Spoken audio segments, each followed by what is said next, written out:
ahora entonces nos disponemos a escuchar su palabra, lo que Él hablará a nuestras vidas.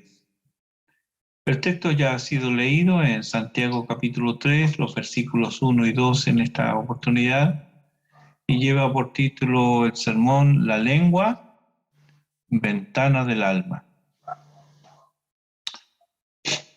¿Te has mordido alguna vez la lengua? ¿Es placentero? ¿Lo harías de nuevo? No, no lo haría, ¿verdad? Es doloroso.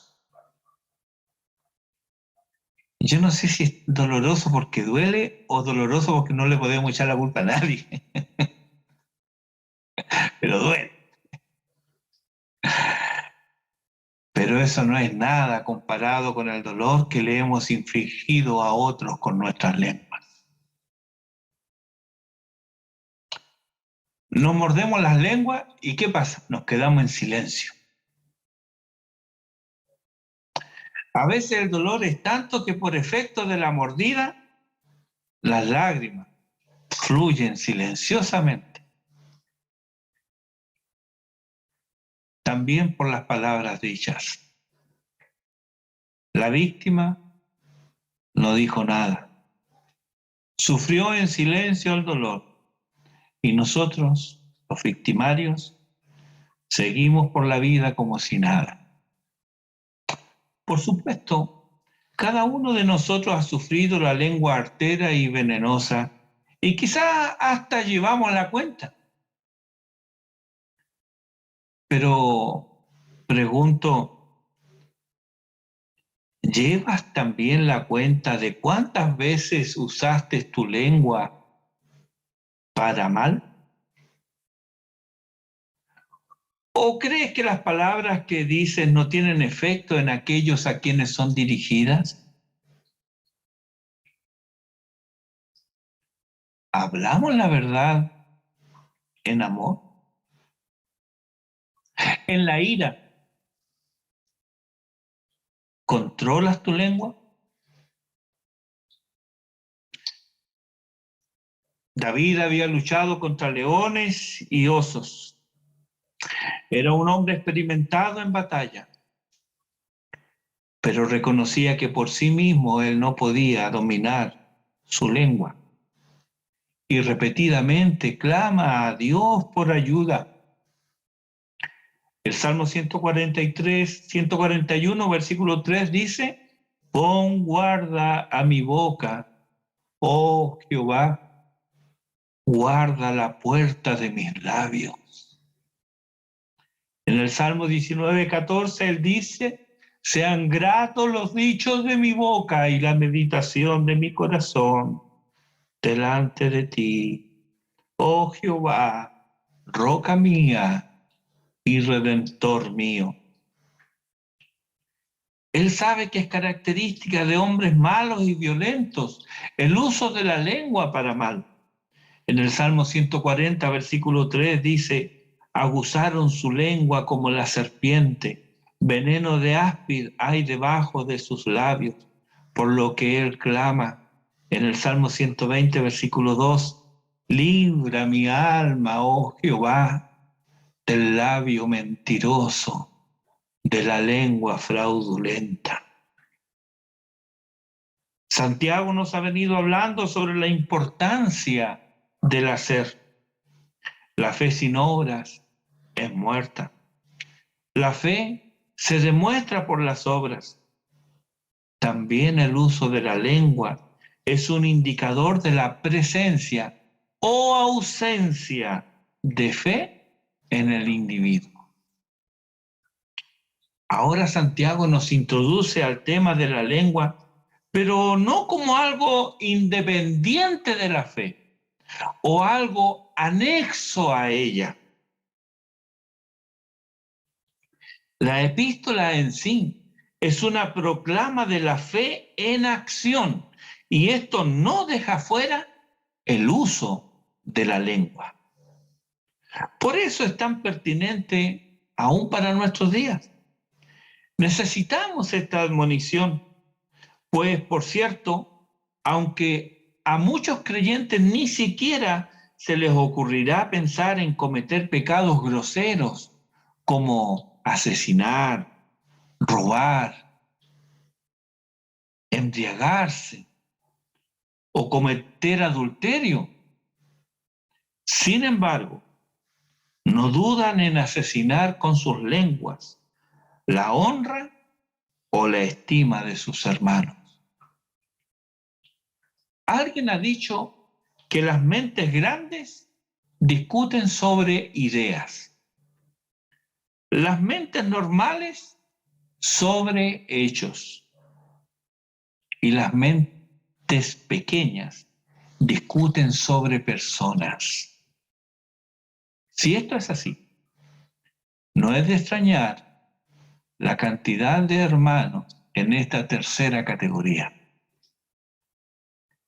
Necesitamos oír lo que Santiago nos dirá de aquí en más, aunque en estricto rigor, casi sin darnos cuenta, ya ha comenzado a hablar de la lengua. Lo vemos en el capítulo 1, versículo 19, en el capítulo 1, versículo 26, en el capítulo 2, versículo 2. Tenemos ejemplos de modos negativos de hablar, como excusarse por el pecado en el capítulo 1, versículo 13. La adulación denigrando a otro en el capítulo 2, los versículos 3 al 6. La falta de sinceridad en la práctica de la piedad en el capítulo 2, versículo 16. El presumir de tener fe en el capítulo 2, versículo 18. El trato difamatorio en el capítulo 4, versículo 11. La jactancia sin fundamento en la voluntad de Dios en el capítulo 4, versículo 13. Y la queja contra otro en el capítulo 5, versículo 9. La fe verdadera ciertamente evidencia obras, y la lengua nos revela, nos muestra cuál ventana lo que hay en el carácter interno de quien habla. Mateo capítulo 12, versículos 34 al 37, le dice el Señor a los religiosos de su época: generación de víboras, ¿cómo podéis hablar lo bueno siendo malos? Porque de la abundancia del corazón habla la boca. El hombre bueno del buen tesoro del corazón saca buenas cosas, y el hombre malo del mal tesoro saca malas cosas. Mas yo os digo que de toda palabra ociosa que hablen los hombres, de ella darán cuenta en el día del juicio. Porque por tus palabras serás justificado y por tus palabras serás condenado. Una breve aclaración aquí. Somos justificados por la fe sola. Entonces, este texto lo que nos viene a decir es que aquel que es justificado por la fe sola, su hablar lo demuestra. ¿Sí? No es que sea justificado por lo que habla, no. Su habla demuestra si es justificado, si hay fe en su vida. Muy bien. Veamos entonces cómo Santiago aborda específicamente este tema. Versículo 1. Hermanos míos, no os hagáis maestros muchos de vosotros, sabiendo que recibiremos mayor condenación. Un maestro judío gozaba de admiración y respeto. Era llamado rabí, maestro. En Juan 20:16, cuando María Magdalena oye su nombre del labio de Jesús, recordemos, ella andaba buscando a Jesús que había sepultado. ¿Dónde está el Señor? Y ella oye su nombre del labio de Jesús. Entonces ella reconoce esa voz y exclama asombrada. Ahí nos dice en Juan 20:16, Raboni, que quiere decir maestro mío, mi maestro. Tal era el respeto que aceptaban como un deber sagrado tener en mayor estima al rabino que a los padres. No es que esto estaba establecido en la ley, sino que esto se había introducido dentro de la religiosidad y la piedad como algo meritorio. Tener en mayor estima al rabino que a los padres. Estaba establecido, por ejemplo, que si el enemigo capturaba a los padres de un hombre y a su rabino, el deber del hombre era rescatar primero al rabino.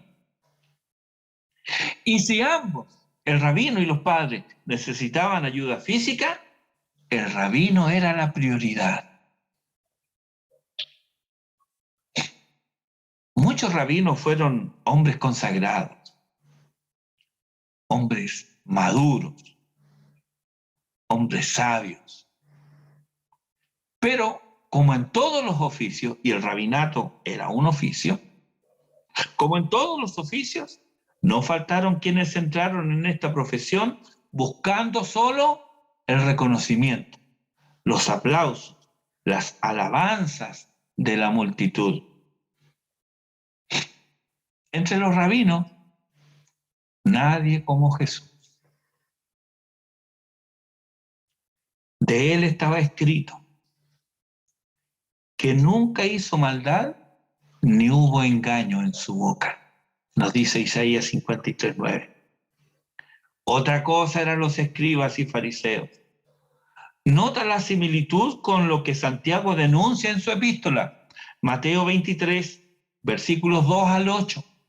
Dice, en la cátedra de Moisés se sientan los escribas y los fariseos. Así que todo lo que os digan que guardéis, guardadlo y hacedlo. Mas no hagáis conforme a sus obras, porque dicen y no hacen. Porque atan cargas pesadas y difíciles de llevar y las ponen sobre los hombros de los hombres, pero ellos ni con un dedo quieren moverlas.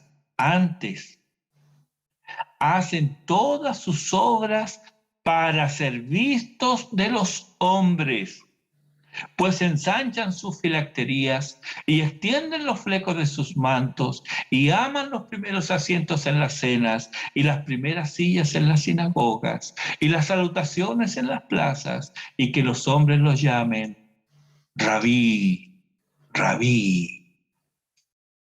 Esto de los flecos era una ordenanza del Señor dada en la ley.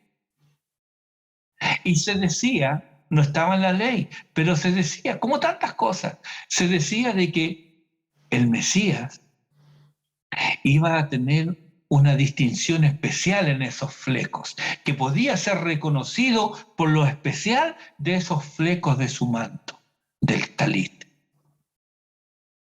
Entonces los fariseos, ¿qué hacían? Alargaban sus flecos, como diciendo, miren los flecos de mi manto, ¿no seré yo el Mesías? El afán de figurar, de ser reconocidos, que ellos los extasiaba, que les dijeran, Rabí, Rabí, como el otro que decía, dígame licenciado, licenciado, gracias, muchas gracias. Eso era lo que buscaban. Pero vosotros no queráis que os llamen Rabí, porque uno es vuestro maestro, el Cristo, y todos vosotros sois hermanos. Y vuelve a insistir Jesús en el versículo 10 y dice, ni seáis llamados maestros, porque uno es vuestro maestro, el Cristo. Cristo, el ungido, Él es el maestro. Dice Lucas en Hechos 1:1 que Él, Jesús, hacía y enseñaba. Mira qué interesante.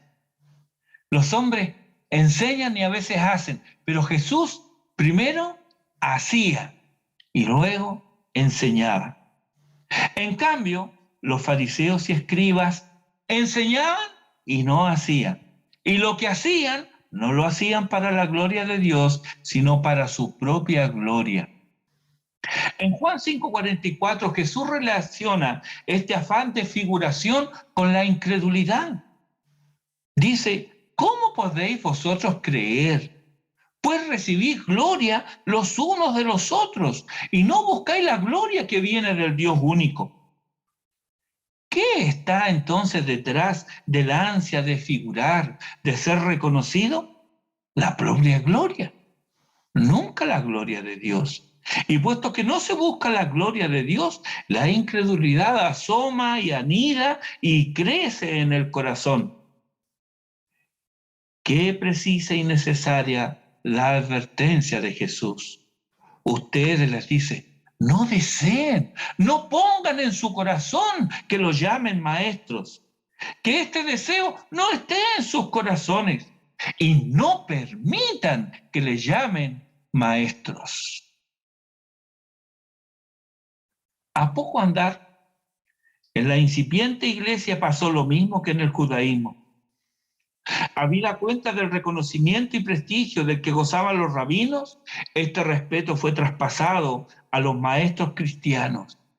Y al igual que en el judaísmo, hubieron quienes buscaron esa posición solo por el aplauso, el reconocimiento y aún por el sostén financiero de sus hermanos creyentes. Y como resultado de esta falsa motivación, habían maestros que no vivían de acuerdo a lo que enseñaban. Romanos capítulo 2, versículo 17 al 24, del cual voy a leer solo el versículo 21, dice, tú pues que enseñas a otro, ¿no te enseñas a ti mismo? Habían también maestros que enseñaban lo que no entendían. 1 Timoteo 1:7 dice Pablo, queriendo ser doctores de la ley, sin entender ni lo que hablan ni lo que afirman. Habían también maestros que no condenaban el pecado. En 2 Timoteo capítulo 4, versículo 3 dice que se amontonarán maestros conforme a sus propias concupiscencias.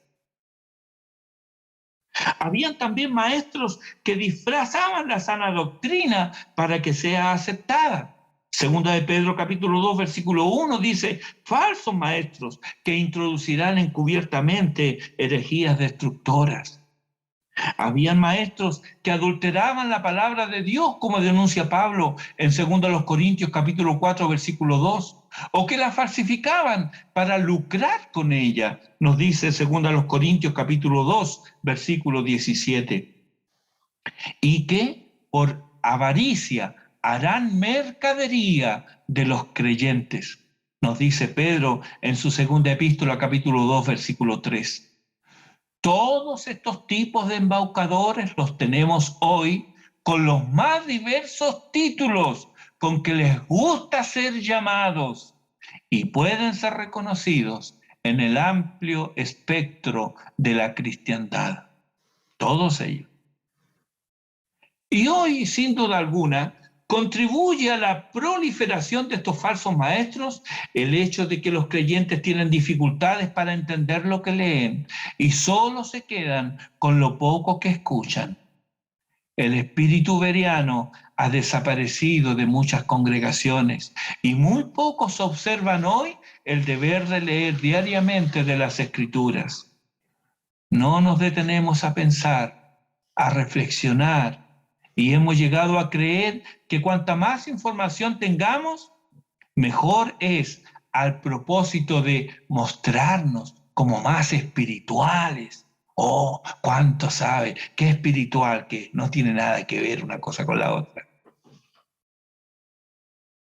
Pero como nos mostramos que sabemos y somos más espirituales, nos consideramos también más capacitados para enseñar a otros.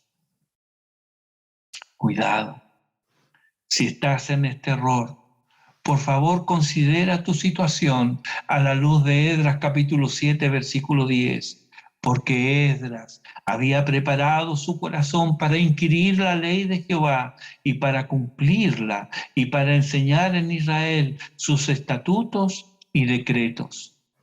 lo primero que Esdras hizo fue preparar su corazón.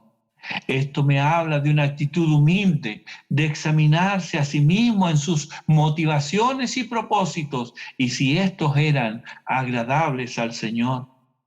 Lo segundo que vemos es que con la actitud adecuada fue a las Escrituras para que ella le hable, para que ella le enseñe, para que ella lo corrija. Lo tercero es que identificó aquellas áreas donde necesitaba obedecer la palabra y se hizo el propósito de obedecerla, de cumplirla. Finalmente, y en cuarto lugar, tomó lo que había aprendido, lo que había reflexionado, lo que había obedecido y se dispuso a que otro aprendiera por medio de él. Pero no pasemos por alto algo muy importante aquí. Es cierto, todos podemos enseñar. Y de hecho enseñamos. Bien o mal, depende de cuánto conocimiento, madurez y habilidad tengamos. Pero no todos están llamados a ejercer la enseñanza como ministerio. Esdras era un levita, sacerdote y un escriba erudito, y aún así necesitó prepararse. Pero él había sido llamado a enseñar.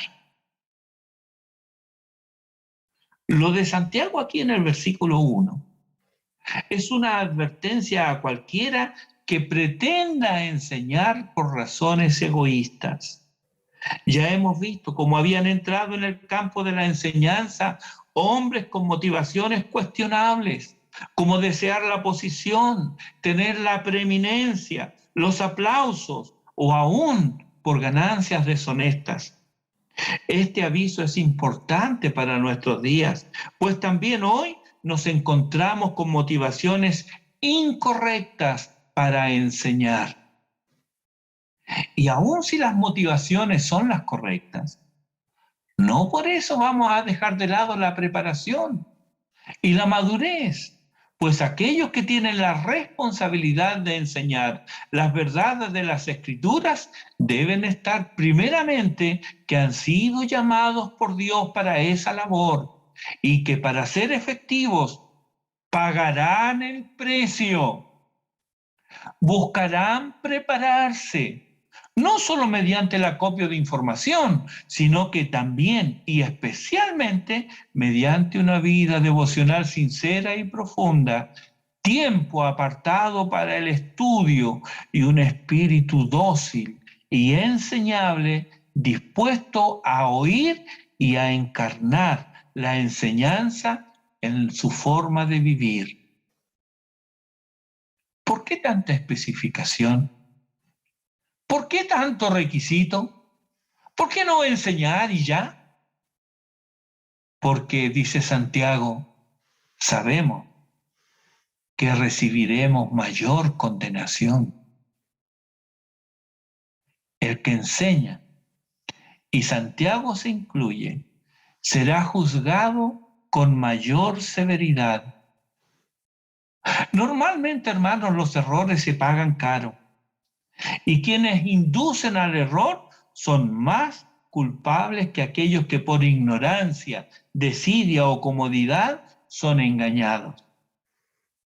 Seremos juzgados por lo que hemos enseñado, por cómo mostramos a Cristo, por lo que haya salido de nuestros labios y, como todos los demás, también seremos juzgados por nuestros hechos.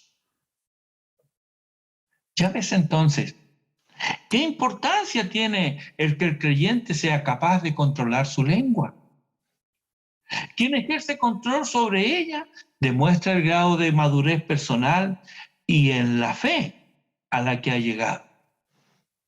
Por el contrario, si no dominas tu lengua, si das rienda suelta a tu enojo, si te controla el deseo de enseñar, Si opinas constantemente de lo que no se te pregunta, si participas en chismes y habladurías y eres creyente, estás demostrando un grado de madurez digna de un bebé espiritual y como tal no estás preparado para ninguna responsabilidad en la iglesia de Cristo, aunque Dios te haya llamado. Porque el llamamiento es una cosa, pero la preparación es indispensable para cumplir con el llamamiento. Versículo 2, dice Santiago, porque todos ofendemos muchas veces. Leamos esto de nuevo. Porque todos ofendemos muchas veces. Santiago se incluye. Santiago se incluye. ¿Y yo? ¿Y tú?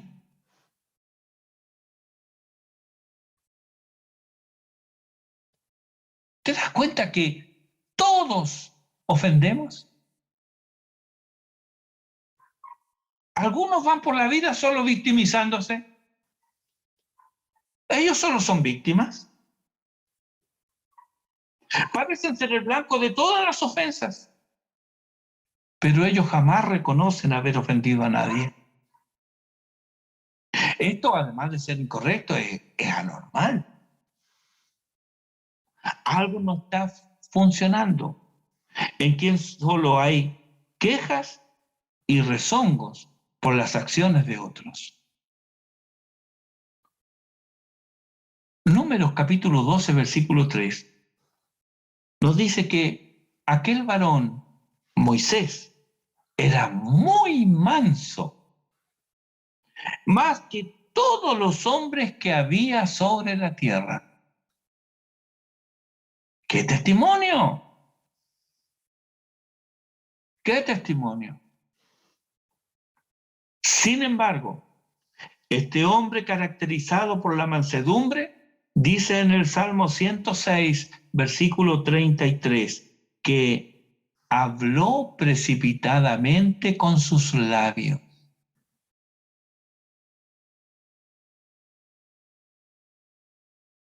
No sé si aquí hay alguno que se asemeje a Moisés.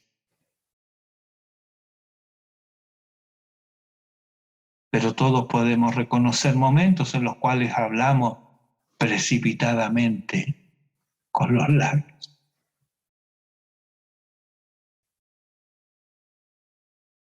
Y Pedro,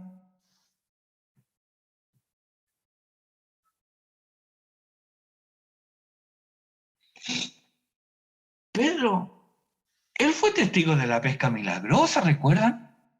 Venía llegando, no habían pescado nada. Y el Señor le dice, mira, ella la red ahí, a la derecha. Y al instante, como que todos los peces del mar de Galilea se fueron a la red que había echado Pedro. Y tuvo que pedir ayuda porque se hundía. Fue testigo de eso. Él fue testigo de ¿recuerda eso? La pesca del pez con el impuesto preciso para pagar por él y por Jesús. O sea, una cosa es pescar a plena luz del día, eso ya es algo grande. Pero pescar un pez y que dentro venga el equivalente para pagar el impuesto de 2 personas cuando era la de 2 personas la que se necesitaba, oye, Pedro fue testigo de eso. Fue testigo de la sanidad instantánea de su suegra. También de la mujer con flujo de sangre. Fue testigo de resurrecciones, no de una.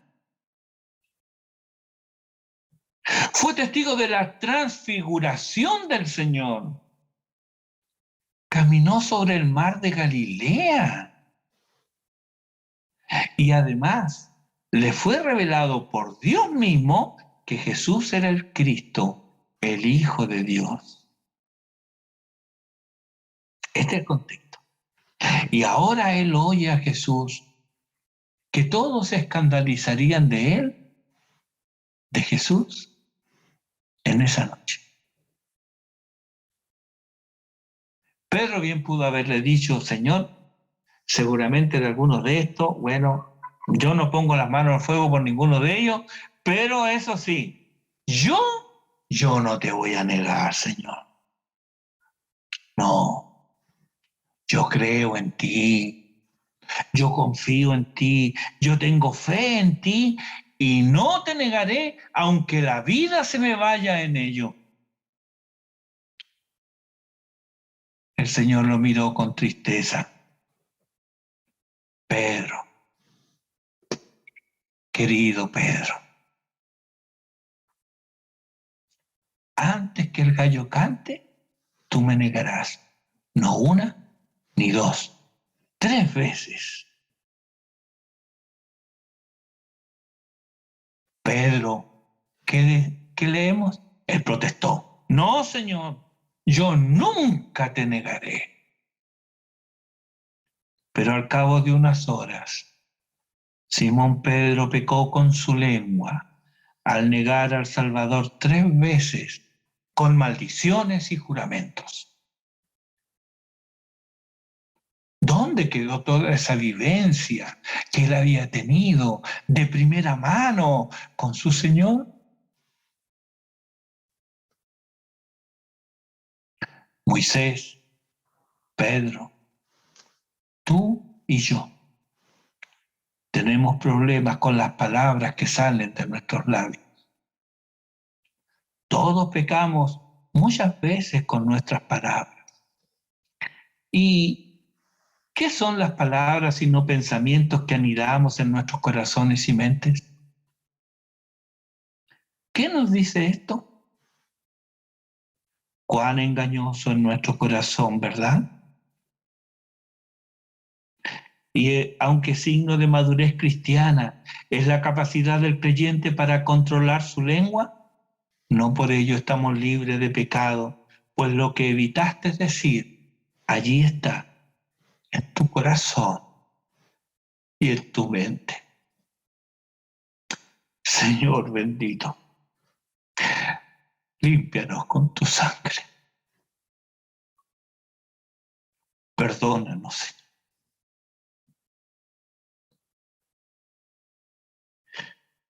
Ahora comprendemos mejor la vivencia de Isaías descrita en el capítulo 6.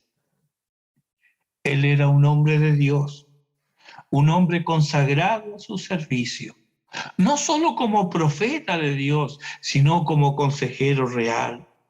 Él sirvió a los reyes de su tiempo, llevándoles el consejo de Dios a ellos y a su corte. Pero un día muere el rey, un buen rey, un rey amado por su pueblo, aunque al final de su reinado fue castigado severamente por Dios por ser temerario. Me refiero a Usías. Isaías ahora está llorando en el templo su pena y tiene un vislumbre de Cristo entronizado en majestad y gloria.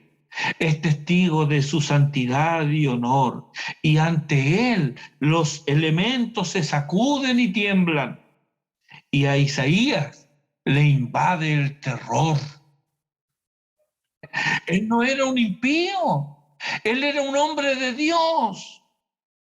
Mira su reacción ante la santidad de Dios, versículo 5 del capítulo 6 de Isaías.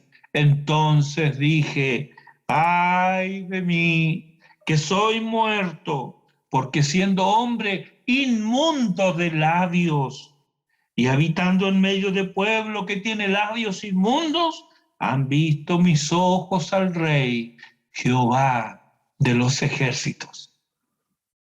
Él se siente deshecho, desintegrado, siente que la corrupción lo abruma. ¿Por qué? ¿Qué pecado tan vil, tan grave, tan grosero azotaba su conciencia? ¿Qué dice él?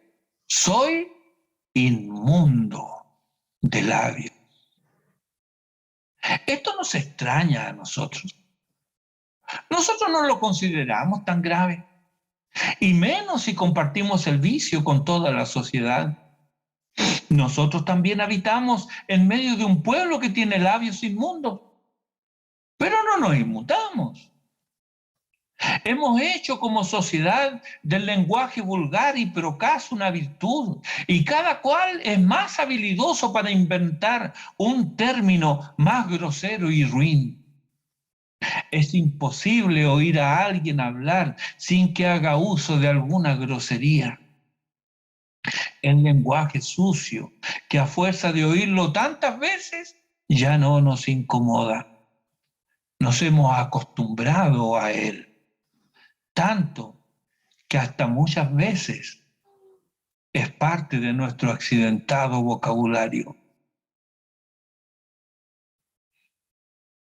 Añádale a eso el uso intencional y vano del nombre de Dios.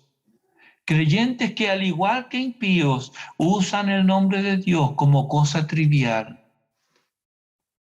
Creyente, ¿es que no sabes que transgredes así el tercer mandamiento?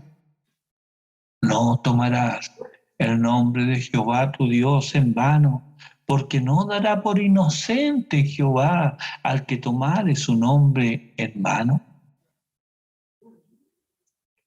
Somos inmundos de labios. La pudrición sale de nosotros por nuestras bocas. Lenguaje irreverente, palabras destempladas, vocabulario procaz y grosero, gestos inapropiados. ¡Cuánta inmundicia! ¿Te duele esto?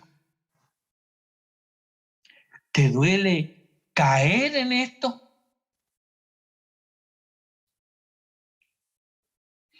Hará unos 20 años atrás, venía por una avenida estrecha en bicicleta y un bus me encerró. Frené de golpe y solo Dios evitó que no sufriera un accidente. ¿Qué despertó esto en mí? ¿Gratitud por el cuidado de Dios? No, me llené de ira y, llevado por la ira, levanté mi mano para hacerle al chofer un gesto grosero. Nunca lo había hecho, pero estaba lleno de ira. Al instante me di cuenta que era un tonto. No había sabido hacer el gesto y había levantado el índice. Me reí para mis adentros, pero mi risa me duró solo unos pocos segundos. ¿Cómo era posible que yo, un creyente, intentara ofender así a mi prójimo? Sí, no lo insulté, pero el insulto estaba presente en mí y Dios lo sabía. Él examina los corazones y el Espíritu me llevó a humillarme ante mi Dios y confesarle mi pecado. Dice el Salmo 139, versículo 1, oh Jehová, tú me has examinado y conocido. Jeremías 17, 9 y 10 dice, engañoso es el corazón y perverso, más que todas las cosas. ¿Quién lo conocerá? Yo, Jehová, que escudriño la mente, que pruebo el corazón para dar a cada uno según su camino, según el fruto de sus obras. Santiago nos dice, todos ofendemos muchas veces. Sí, ofendemos. al prójimo casi siempre y a Dios siempre. ¿Y qué? ¿Nos quedaremos con la información? ¿Santiago tiene el propósito solo de informarnos? ¿Qué haremos al respecto?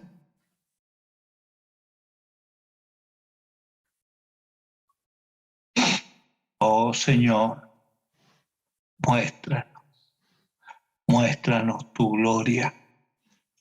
Muéstranos algo siquiera de tu inmaculada perfección, de tu gloriosa santidad, pues sólo así, viéndote a ti, tendremos la visión correcta de nosotros mismos. Eso es lo que le pasó a Isaías. En los versículos 6 y 7 dice, después de contemplar la majestad y santidad y gloria de Dios, Isaías nos narra lo siguiente. Y voló hacia mí uno de los serafines, teniendo en su mano un carbón encendido, tomado del altar con unas tenazas, y tocando con él sobre mi boca, dijo, he aquí que esto tocó tus labios, y es quitada tu culpa y limpio tu pecado. Necesitamos que sean cauterizados nuestros labios con carbones del altar de Dios, para que con limpia conciencia sirvamos a Dios con alegría y sencillez de corazón. ¿No clamaremos a Dios que nos limpie? Que limpie nuestros corazones y nuestros labios. Solo así estaremos listos para el servicio y oyendo el llamado de nuestro Señor, acudiremos con premura a nuestro lugar en su obra. Pero primero debemos ser limpios. ¿Estás limpio? ¿Te das cuenta que has ofendido a Dios y al prójimo? Sí, yo sé. No puedes sacar por ti mismo tu propia inmundicia. No puedes. Jeremías 13:23 dice, ¿mudará el etíope su piel y el leopardo sus manchas? Así también podréis vosotros hacer bien estando habituados a hacer mal. Tú no puedes salvarte a ti mismo, pero hay un Salvador. Este se llama Jesucristo. Y Él no solo limpiará tu boca, sino que cambiará tu corazón. No importa en la condición en la cual te encuentras ahora. Ven tal como estás. Jesucristo está aquí y te llama. Ven a Él. Confiésale tus pecados y arrepiente. Oye la invitación y la promesa. Venid luego, dice Jehová, y estemos a cuenta. Si vuestros pecados fueren como la grana, como la nieve serán emblanquecidos. Si fueren rojos como el carmesí, vendrán a ser como blanca lana. Si quisiereis y oyereis, comeréis el bien de la tierra. Otra manera de decirnos, si quieren, si oyen, serán bendecidos. Pero si no quisieren, si fuereis rebeldes, seréis consumidos a espada. Porque la boca de Jehová lo ha dicho. La boca del Señor nos revela su santidad. ¿Qué está revelando tu boca? Que Dios nos dé fe y arrepentimiento para creer, para volvernos a Jesucristo. Oremos.